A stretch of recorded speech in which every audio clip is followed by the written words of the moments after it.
Don't buy UAG Monarch Pro case for your iPhone 15 Pro Max, and here's why. So the biggest red flag for this case is that it's so bulky. The main reason why I feel it's so bulky is not because it's heavy, but because of its ergonomics.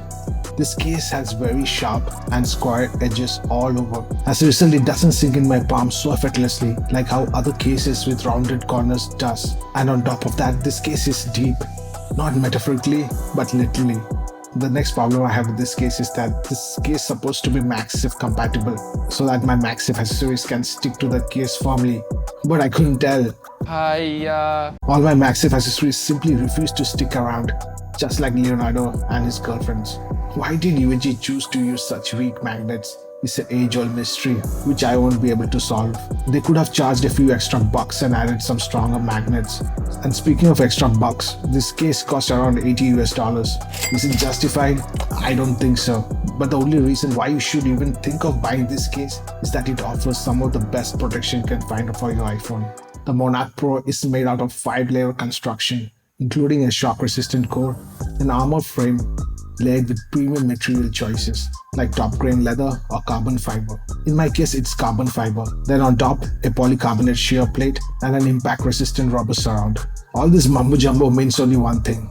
That is, if you drop your iPhone, it will survive, period. And if you want to know how far you can push it, the answer is 25 feet. And last I checked, that's pretty high. Wow. The same protection also extends to the camera module in the form of raised ridges. And speaking of ridges, the front lip of this case is also raised significantly, and that definitely helps with drop if and when your iPhone falls face down. But as always, it's good to have a screen protector on, always. By the way, this case has zero table wobble. I tried to jiggle but failed miserably. Speaking of failure, if you use a third-party Type-C cable, be careful. The cutout for this charging port is a tad bit tiny. I had to jam my Type-C cable vigorously to get my iPhone juiced up. Not a good look. But then again, you have not one but two lanyard attachments. How's that for value? Having said that, I don't value what UAG did to my action button. Instead of giving me a tactile button, I'm presented with a hole to access my action button. And getting the action button working requires a lot of action with my fingers. Comparatively, the volume up and down buttons are clickier, but the best among them is the power button. It's clicky and oversized, which I really like. By the way, the sides of this case is textured, and that adds some much needed grip to this case. But all these minor benefits doesn't justify the asking price of $80 US.